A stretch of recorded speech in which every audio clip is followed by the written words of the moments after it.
Daman Langguth, thanks very much. Works at Bowen Hills Laboratory with Sullivan and Nicolaides, Director of Immunology, so the man who must know all about it and has got all the answers. So thanks, Daman.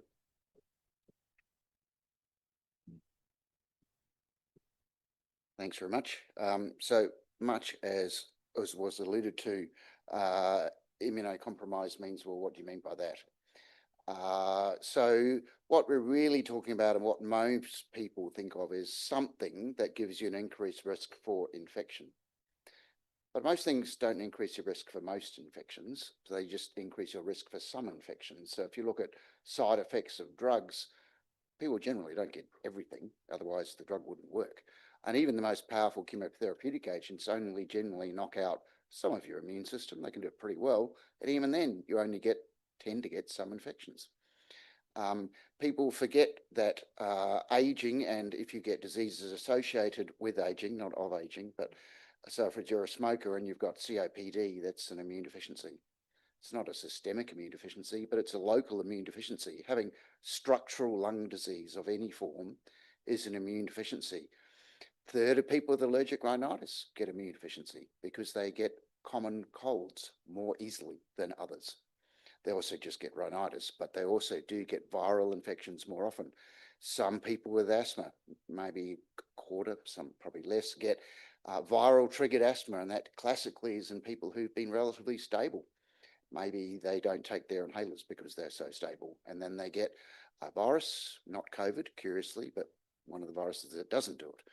But other viruses, common RSV, where they get sudden severe asthma plus the viral infection, and that's a type of immune deficiency. We just don't call it that. But that's the breadth of immune deficiency, down to being, of course, neutropenic and getting overwhelming infection from the bugs that live in your own body. By the way, I don't really know what the title means, Missing Link or Finding Nemo, so I didn't talk about it. Yeah. Oh, look, we keep it deliberately vague so that people don't realise we don't do anything. Though we did get a Nobel Prize. Though Shimon Sakaguchi was a long time coming, he's the Japanese number 3 in the Nobel Prize for Medicine for discovering Treg cells. He first postulated their existence in 1985. Unfortunately, because he was Japanese, or let's put it this way, because he didn't come from a country, he was pilloried, and Australians have received that accolade from other countries as well for the discovery of H. pylori and stomach cancer. They were ridiculed, widely ridiculed, and then the triumph is when you get a Nobel Prize. So I'm the director. There's my stuff. I've talked for every vaccine there is recently, even some which haven't come to market. And I also have given some advice which has changed the target guidelines. Sometimes they listen and sometimes they ignore that. So immunocompromised may or may not affect vaccine efficacy. So just because you have a known immune compromise doesn't mean you make vaccine responses less than other people.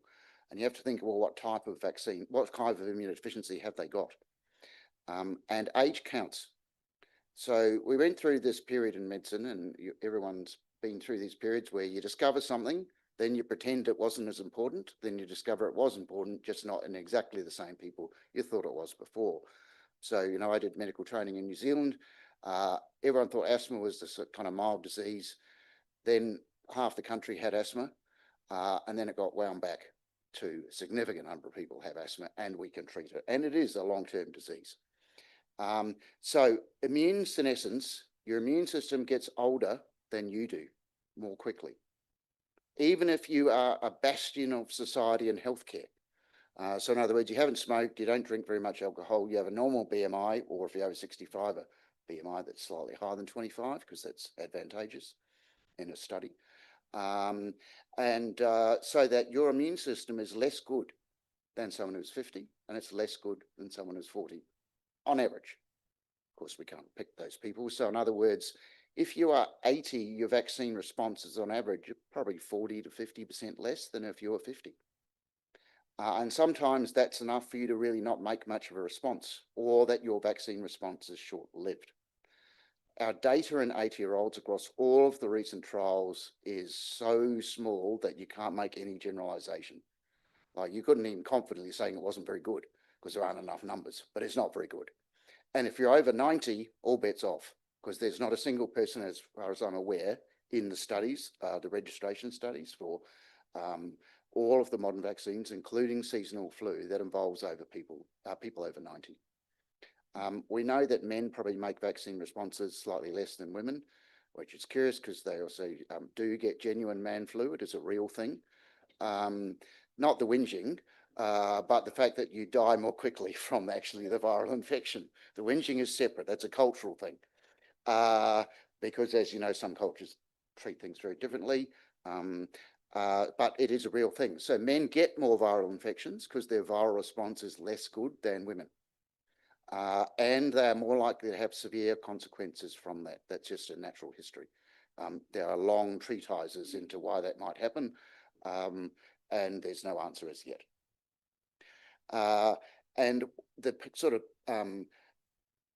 unusual paradox is that those people who benefit from vaccination are the least likely to respond, but yet still get the most benefit from being vaccinated, which is a hard kind of set of three things to put in your head. Because someone might, and the reason why I'm mentioning that is people go, oh, I'm 75, what's the chance of me getting this? You just said I'm not going to make a great response. And going, yeah, but if you get the disease, you're more likely to die. And you're more likely to die, or even worse than death, go to a nursing home. I'm not saying that, I'm saying because that's a loss of independence, not because the nursing home is bad. Don't think of me thinking like that. I've done a lot of geriatrics, so I'm not, but the loss of independence is the thing, not where you live. Not living in your house is the change. Doesn't matter how nice the nursing home is. Could be the Queen's nursing home. Yeah, it could be fantastic, but it's not going to be living by yourself. And those are the things that sort of are mindful in people. And so you can be a healthy 75-year-old and you get influenza, that might be the first bad infection you ever get and the last. If you get a secondary pneumonia, your chance of death is probably 50% in 6 months. You know, it might not die in hospital, but you'll get out to die. If you look at the death rates of pneumonia in the next 6 months, they're not low, and you don't just die of infection, you die of secondary cardiovascular disease, heart attack and stroke, and that effects last up to a year, and that effect starts at least 50 and probably 40. Just for some fun facts to make you feel good. So in other words, vaccination is good if you can, and I want to introduce a concept. Outside it said no passport, but I want to introduce the fact that we should call this a healthy aging passport. I made that up. I've got no money. I haven't got a website for that, I promise. But I think it's a good idea that, like the red book for children, we have a, I don't know, green book for adults. And when you're 60, you get, or 50, whichever age we're going to choose, you get that book, and that book obviously is no longer going to be an actual book, but a book appended to My Health Record or similar, and shared with your GP and specialist practice. And so you can say, oh, I've had these vaccines, and you know when the next one's due. It's in there and programmed, not left for you to go, oh, I have to look at a pathway. When do I next need this? Because the only reason children have vaccines is parents are there. Adults don't have parents to tell them things. Well, they do, but they don't tell them those things. They tell them how to parent their grandchildren, those kind of stuff. Let's go on to the next slide. So what data do we have? Well, we have a lot of good data now, and over 50s, because this is the sort of target time, and then over 65 particularly, where these diseases start increasing in prevalence, even in healthy, normal people of that age group. And we have data from varicella, we have data from COVID-19, RSV, and influenza, and sequentially influenza, and multiple vaccines, and each year. There are various levels of immunosuppression. Some drugs which are immunosuppressive don't affect vaccination one bit.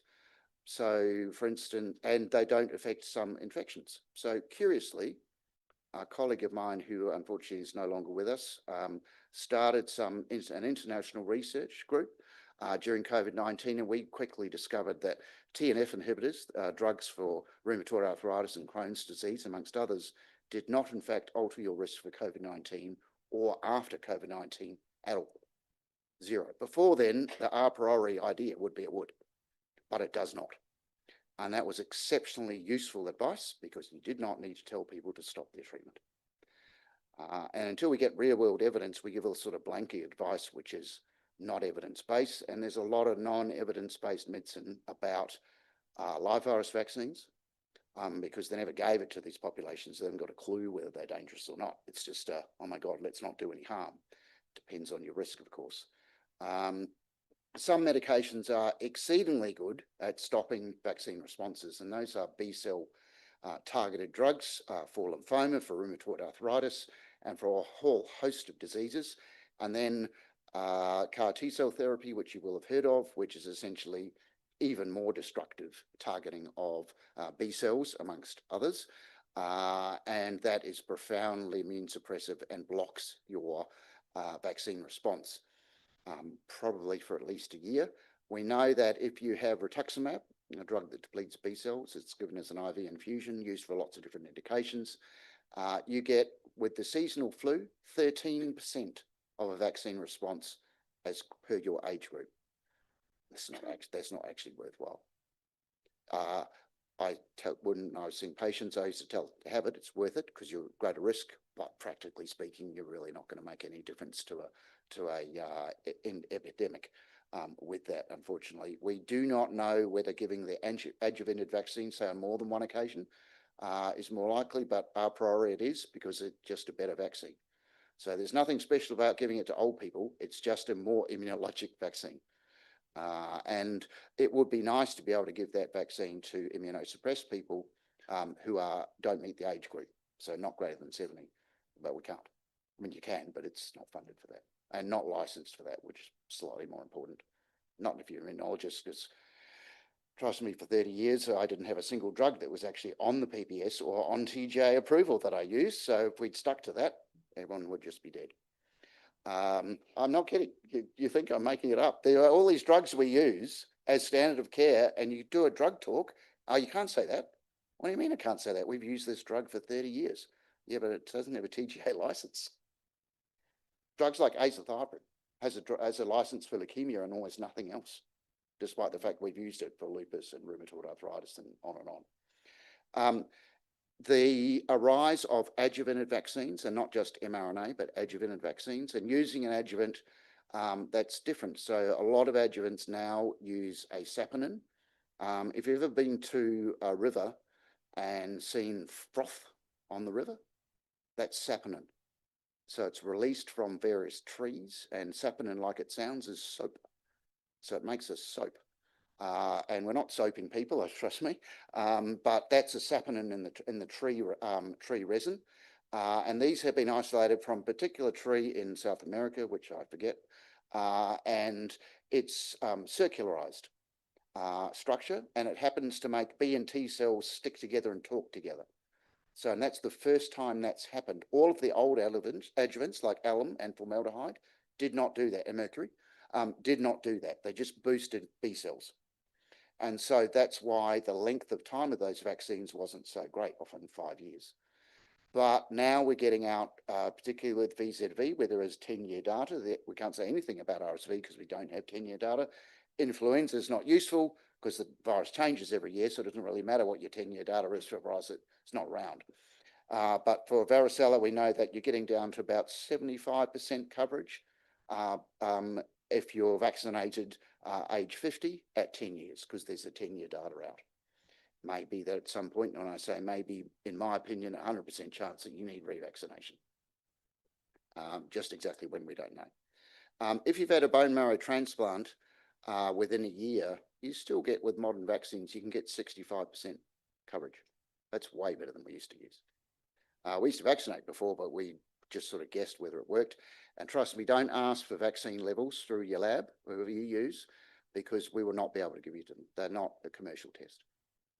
And in fact, for varicella, IgG is not a good corollary. Really what we want is CD4 specific varicella cells, because that's what stops you getting recurrence of varicella, not the IgG. And we can measure those in a research lab, but not clinically. So you can see here that even in what we would consider significantly immunosuppressed groups, at 12 months, you're still seeing a decent increase in response, but nowhere near what it was at the first month data. So that sort of holds true across all those populations. And if you look at the autologous hematopoietic stem cell transplant, you can see in the first purple column, dark purple, and then you look over on the right, it's not that much difference. So you're getting lesser response, and it may be that in those groups, given that almost certainly have a specialist, I would hope, that there is some funding in those groups or looking at studies in those groups to know what revaccination's needed. There's no point surviving cancer if you die a horrible death of complications of shingles. Well, there is, but it's not very nice. And so this is just looking at cases occurring when you have placebo or recombinant zoster virus. And you can see there, these are people in pre-existing immune depressant disorders that it is definitely worth giving, even though your vaccine response is less. So you see less cases. Obviously, it's hard. You have to have 50,000 people in a study to be able to look to see if there are decreased response when your age group started getting smaller and smaller as you go on, and the number of people, because most of these studies are not targeted to people with immune deficiency. They're just in a general study that happens to enroll a certain number. Of course, you don't want to enroll huge numbers of people who aren't going to make a response. Otherwise, your drug looks like, or vaccine looks like it doesn't work. We know that RSV and varicella zoster recombinant vaccines, about 60% efficacy at 5 years in those with immunosuppression blanket. But the key is to talk to the treating specialist in your team as the GP and ask them well in advance, do I need to vaccinate this person more because of the drug they're on? Or do I have to think of them as immunosuppressed? Because just because they're on a drug doesn't mean they are immunosuppressed. So the interleukin-5 inhibitors and interleukin-4/13 inhibitors for asthma and nasal polyps and eczema are not immunosuppressive because they deplete something that is not used in viral disease, IL-5. So you can have no IL-5 and you can merrily go on your way most of the time. You will not get viral infections, so it does not matter. But of course, if you've got severe asthma, you should be then vaccinated, but the drug itself. So if you've got bad eczema and you go on a drug that blocks interleukin-4 and 13, you just consider yourself. In fact, you're not immunosuppressed now. You've actually made your immune system better because eczema, atopic dermatitis is an immunosuppressant of your skin, increases staph carriage. And as I mentioned there before, B-cell depletion significantly reduces that. So those people need to know about avoiding things, i.e. people, and wearing masks when everyone looks at them like they're a crazy person. It still happens, unfortunately. We know that this is a question in response to a question that was asked. Response to infection in the immunosuppressed, that's just incredibly complex. That's like a dictionary kind of encyclopedia kind of concept to give, but it's very complex. Some have no change and it very much depends. So your response to COVID-19 is very different from influenza A. They're both bad viruses, don't get either, but your immune response is incredibly different. You don't get secondary infections related to COVID-19 very often. Where there's flu A, that's what kills you, the secondary infection.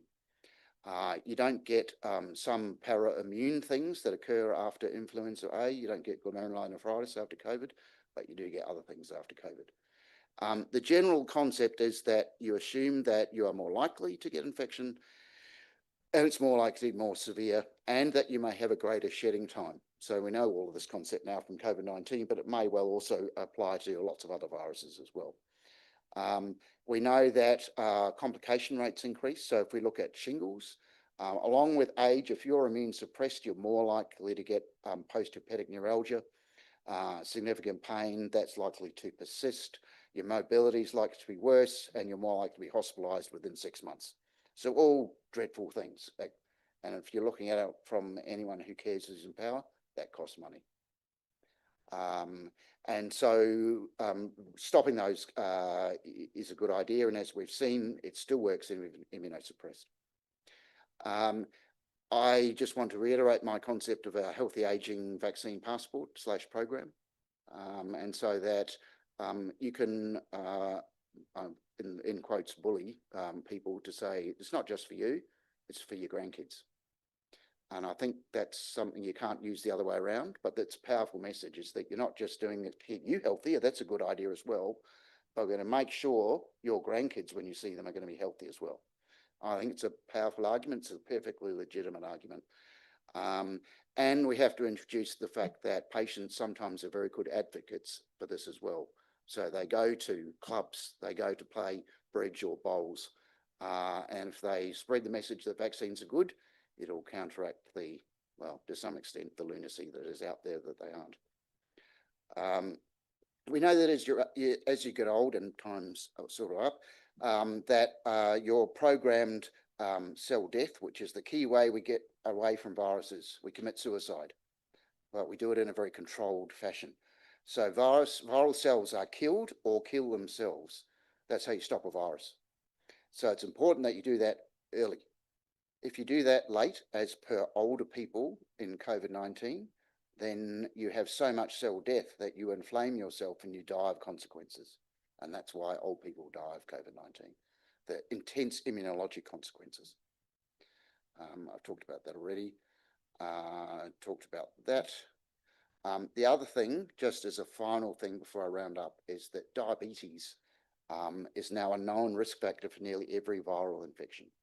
So that it's a population effect. It's not, you can't really tell someone in front of you with well-controlled type 2 diabetes, you're immunosuppressed for influenza A and COVID. But that's not a lot of people who are well-controlled, and that diabetes makes you get viruses more, and you're more likely to suffer consequences from them. So once again, they're in that target group of the immunocompromised. Just don't want to make them feel too bad, because they already feel bad because they've got type 2 diabetes, but it's a reason to motivate them to have vaccines. The end.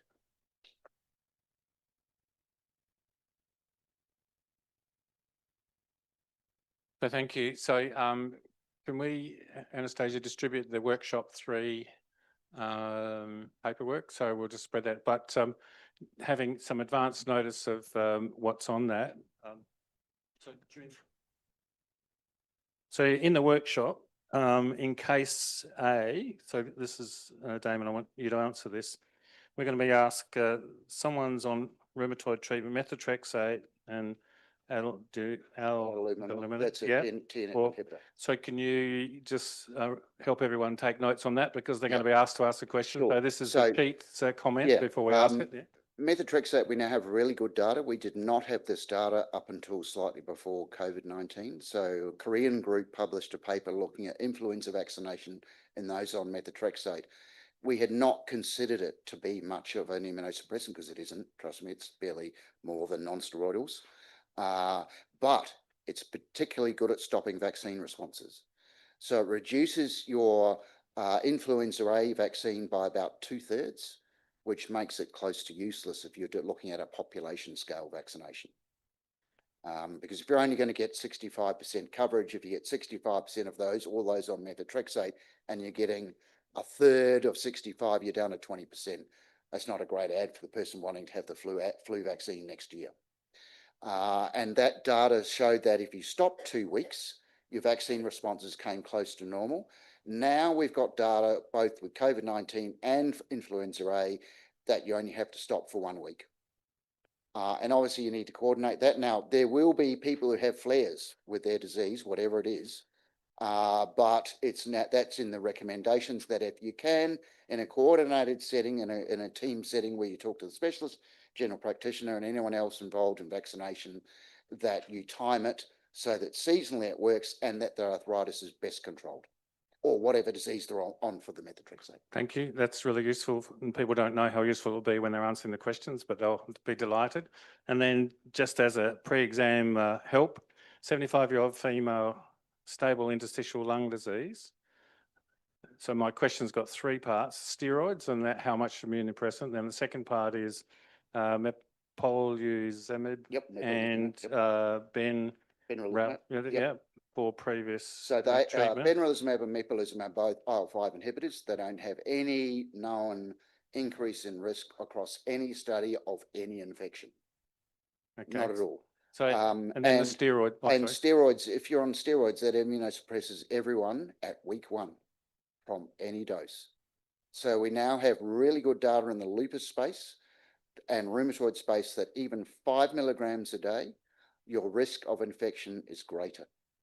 And that's not just starting someone on 5 milligrams, but if you've been on 5 milligrams for, say, a year, that dose, you are not as good as if you were not on 5 milligrams.